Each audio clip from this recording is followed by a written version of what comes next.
it's me here. I've been watching YouTube today, and I've seen some Storytime challenge videos, or trending videos, whatever, challenge, whatever. And, I wanted to share with you guys, a story, something that happened to me at the age of 13. I'm 25 now, and, if what I'm about to say did not happen the way that it turned out, I probably wouldn't be here to do this video. And this story is about the time that I almost drowned at the lake. And so this is how the story started out. Me and my brother, we were at my mom's for the summer. It was hot. We were bored, and some friends that came over, and they were like, y'all want to go swimming with us? We're fixing to go to Normandy. Normandy is a lake here in Tennessee, in where I'm from, but I'm not going to tell you where. But it's a lake here in Tennessee where a lot of people in the area where I live go swimming if they like swimming in the lake. If not, they'll go to the pool. But at the time, there really wasn't a pool place where we could go swimming in the area where we were at the time, but now there is one. But so we decided we were going to go to Normandy. Well, at first my mom was kind of reluctant. She was kind of like, no, they don't need to go swimming because if I'm not there, something happens to them, I'll be held responsible, and then I won't be able to get to see them anymore because their dad will take them away from me, and you know, all those concerns that go with divorced parents, you know, there's those concerns. Well, my mom, she finally got tired of hearing about it, and so she was like, okay, they can go, but they have to be back by a certain time. Okay, we were cool with that. Well, she said, we'll pack you some clothes, pack your bathing suit, pack you some dry clothes, and take you a towel to dry off with. Okay, we done all that, and we met up at the friend's house, and we all piled in their car, and we took a long journey to Normandy. Normandy is pretty far, not really far, but it's a pretty lengthy ride, because you have to go out through the country and through the wilderness, and well, it's wilderness to us people that are used to it, but if you're not from here and you see it, you're like, oh, this isn't really the wilderness, this is country area. It's wilderness to us, okay? Well, we finally get to Normandy around about evening time when it's still open, but you know, you got a few hours to swim and then it'll be closing. Well, we got there right about that time, and so we swam for like an hour or so, and then the little girl that invited me to go, she was like, Brooke, you want to come swim with me? And I was like, okay. But before we got in the water and we went to the lake, I plainly told her parents, I said, have a special careful eye on me because I can't swim. And my mother agreed with me. She was like, yes, please watch her very careful. She doesn't know how to swim. At 13, I didn't know how to swim, okay? But now I know how to swim, okay?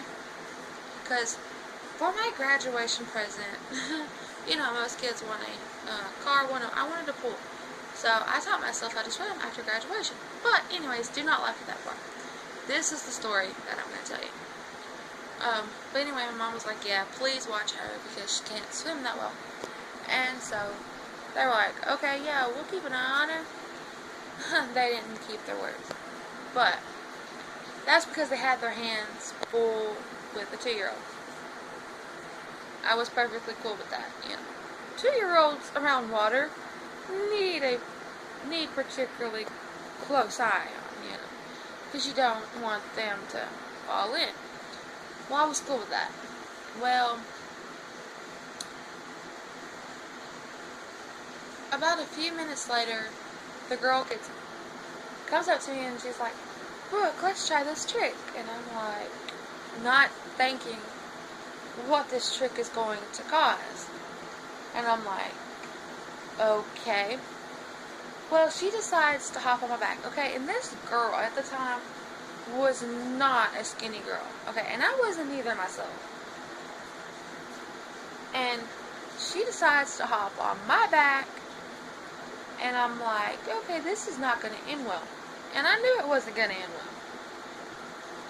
well. Well, she hops on my back, and I start floating out to the buoy, okay? Let me explain why there's a buoy in the middle of the lake, okay? In the swimming area, they have like this big yellow buoy thing that goes all the way around the lake, the swimming lake part. Then, behind, on the other side of the buoy, there's a whole lake to fish, okay? But in this one particular area where you swim, there was a big old buoy blocking that off. So no one on a boat could come over and, crash into somebody. They had this okay, instead of it being red, it was yellow. It was the caution sign for boaters saying, do not go past this area because there are people swimming in this area, okay? Well, the little girl, when she gets on my back, she decides to float me out to the yellow buoy. And I'm like, this is not going to end well. I just know it's not going to end well. Well, I get out to just a little bit further to the buoy, and I feel water getting in my mouth. So I spit it out, and I'm thinking, okay, this isn't going to be as bad as I think. So I spit the water out, and I'm kind of thinking, okay, maybe this is just water that's splashing up, from us trying to doggy pedal to where we're going. And the next thing I know, I kind of feel myself going a little further down in the water, and I'm thinking, oh God, yeah, this isn't going to end well at all. No, this is not going to end well at all. I know what's going to happen. I am going to die. I am going to die today. I just know I am. I just feel it. I'm just going to die today. Well, I go under for the last time, and I pop back up and I start yelling, help! Because I know that if I go under one more time, I'm not going to come back up. Well, I go back down because the little girl starts screaming for help, and she's trying to survive, and she's pushing me under, and when she lets go, I pop back up, and I scream, help! And I'm screaming it particularly towards her parents. They don't hear me. They don't come running. Well, my brother is on the far side of the lake, where the other part of the buoy is, and I'm yelling, help, help. Okay, my brother at the time was no bigger than a pea or a fart, whatever southern people want to call it. He was no bigger than a fart, okay? And here he comes trying to swim across the lake to come help me. Well, when he finally gets to me, he gets the little girl off his back. Well, okay. This part of the story is probably going to shock a lot of you people. Thinking, okay, this girl's making it up. No, I'm not making this up. This really is what happened to me. Okay, my brother gets the girl off my back.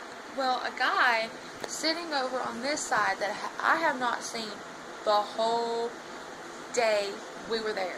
The whole time we were there, I'd never seen this guy. Okay? I feel this presence coming to me from this side. Okay? He must have been sitting over here. And I felt him swimming that way towards me. And the next thing I know, I feel these arms wrapping around me, lifting me up out of the water. And I'm doing like this because I've got water in my eyes and I can't clearly see where I'm at. And I'm trying to do this, and I hear in my ear, it's okay, it's okay, it's okay. I don't know if this...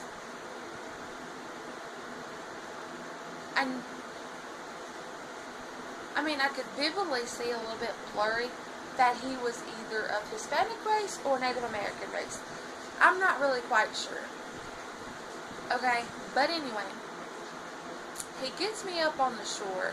I gotta turn around to thank him, and he is not there. Okay, you may think that I'm making this up. I'm not making this up. He was not there. When I went to turn around to thank him for saving my life, he was not there. Okay? He was not there. He was nowhere to be found, and I was literally shocked. Okay? I call that guy to this day my angel. Okay? After that, we decided to go get dried off. You know, wet your hair if you need to. That way your hair wouldn't be all like after swimming. And so we went and got dried off. And I said, wait a minute. I've got to go back to the lake. And they were like, why? Why'd you leave the lake? And I went, I've got to see if that guy that saved my life is still at the lake.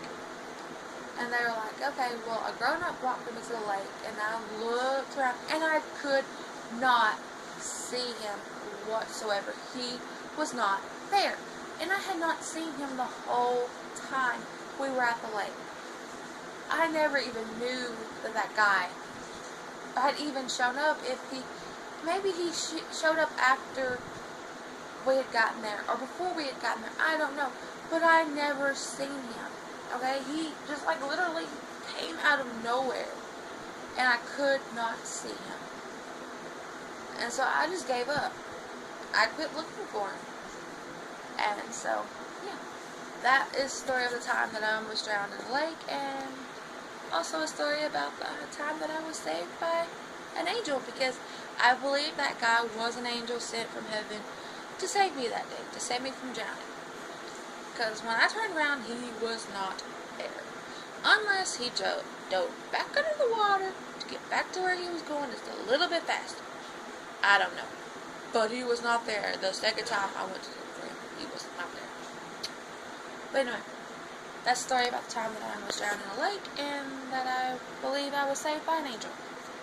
So, yeah. If you like it, please give it a thumbs up. If you hate it, give it a thumbs down. If you think I'm lying about it, leave it in the comment section below. And I'll either think about commenting back or maybe not. Because I don't do well with negativity.